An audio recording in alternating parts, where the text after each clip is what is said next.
Gerą dieną visiems. Šiandien yra lapkričio 2 diena. Tai noriu trumpai pristatyti apžvalgą, kaip ant delno visus faktus, kaip vaikų teisės bandė visais būdais rasti priemonių, dėl ko vaikams gali būti pavojinga būti namuose, bet niekaip jau negalėjo rasti, tai galiausiai sufalsifikavo dokumentus, mus priverstinai pradangino, kad neatvyktume garantuotai į teismą. Ir teismas už akių mūsų net neklausęs, jokių mūsų duomenų, iš vis jokių parodymų neturėdamas, nusprendė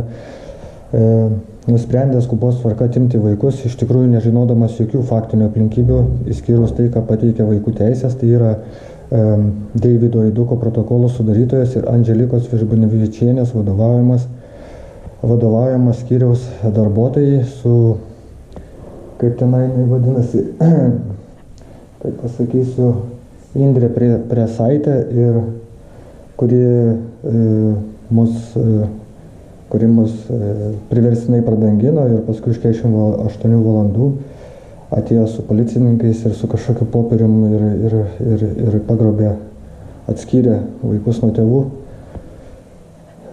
Tai dabar trumpas, konkretus, o čia mano ofise, kaip sakau, dabar dirbu su sūnum ligoninėje iš palatos. Tai vat trumpai pridėsiu tokius faktinės aplinkybės, kurių mes negalėjom pateikti ir kurių negalėjo nei prokuratūra patikrinti, nei policijos tyrėja negalėjo patikrinti ir nutraukė ikiteisminį tyrimą, už kurį gresia nuo 4 liktai iki 12 metų laisvės atėmimas. Tai dabar parodysiu visą šitą schemą, kaip čia viskas vyko, žodžiu. Mums gegužės 30 dieną, kaip visi žinote, vyko teismas. Štai čia yra nutartis, kur posėdis vyko, paprašyta, kad vyko posėdis dėl vaikų ten atėmimo ir panašiai.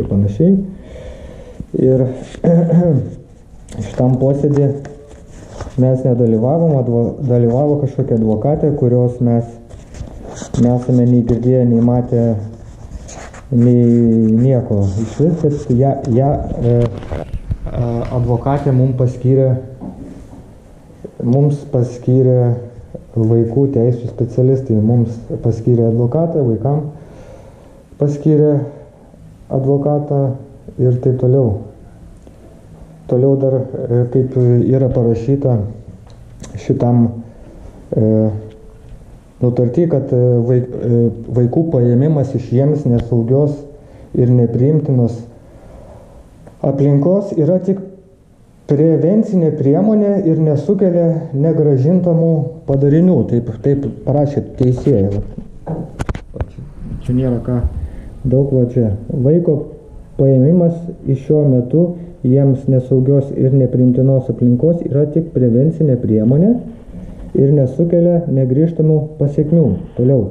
Vaiko paėmimas iš tėvų nėra bausmė, tėvams siekis paneigti jų valdžią, vaikams nutraukti jų tarpusavio ryšį, priešingai tai yra pagalba, kuri teikiama siekiant vieno bendro tikslo atkurti šeimos ryšius. Tai dabar žiūrėkit, kas vyko būtent šitą dieną, kaip vyko šitas teismo procesas, ne?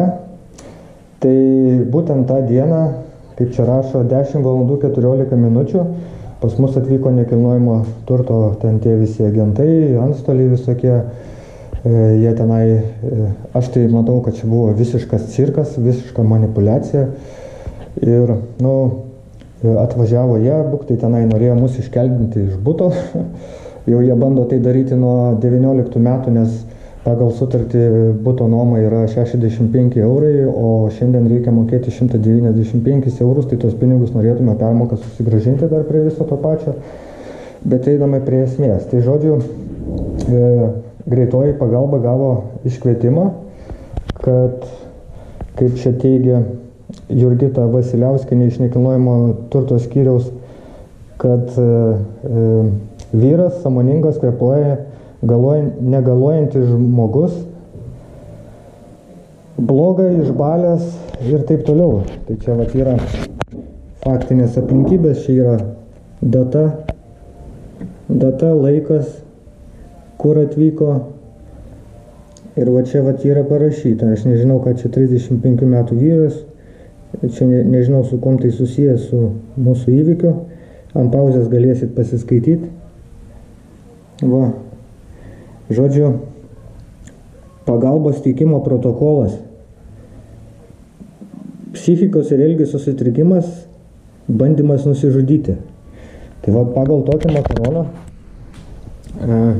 atvažiavo greitoji ir grasindami mums grinai tą Inga presą, kaip ten jinai vadinasi, toj pasakysiu.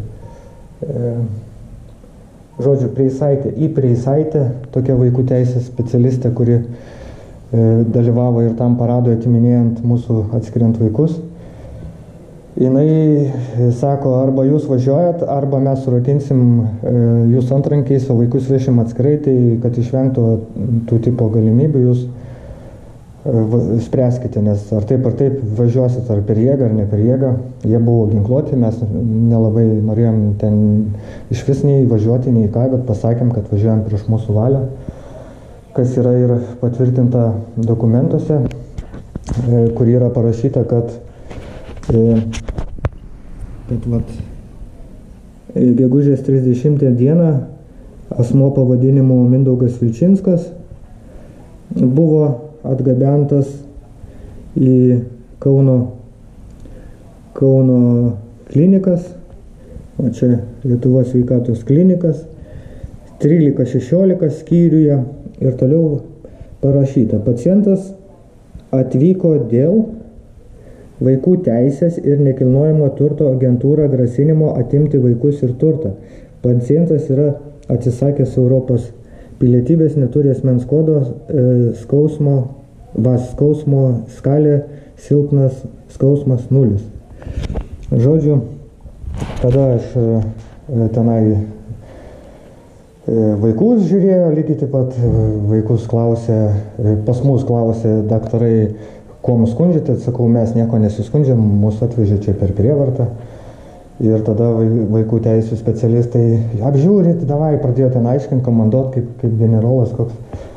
Tai apžiūrėjo, nieko nerato, sako, nesuprantam, ko iš čia atvežė. Nu ir žodžiu, tada man sako, eik pas psichiatrą. Nu aš galvoju, man reikia nueiti, nes jie mane, matau, kad kaltina neadekvačiu, tai aš, kad užfiksuoti šitą visą faktą, ne, nuėjau pas psichiatrą ir pats savo norų su juo vedžiau diskusiją apie pusę valandos ir jisai padarė tokią išvadą. Va.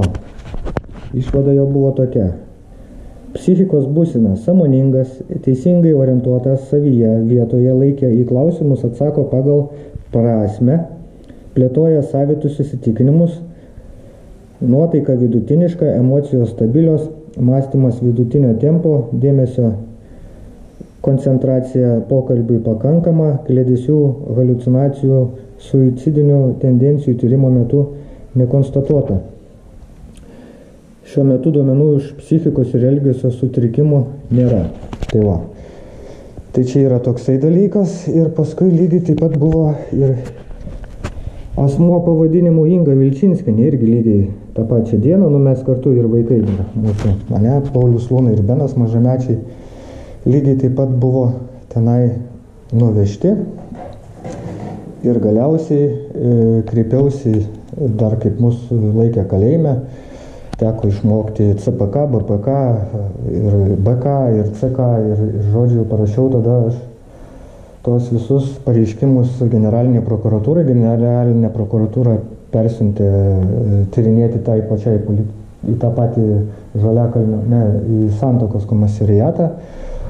Santuokos komisariatas atsisakė pradėti tik teisminį tyrimą, nes nepakako duomenų, ta prasme jie negalėjo užklausti klinikų apie būtent tą dieną su mūsų asmenimis informacijos, bet vaikų teisės tai labai geri tyrėjai, jie gali išknisti jūsų ligos istoriją per visą gyvenimą, jūsų kredito istoriją, tai vat jie viską tyrė, jie ištyrė, kad mūsų vaikai buvo nuvesti prirašyti Šilainių poliklinikoje, padaryta jam sveikatos apžiūra visiems vaikams, 4, nors čia minima, kad 3 tik tai buvo.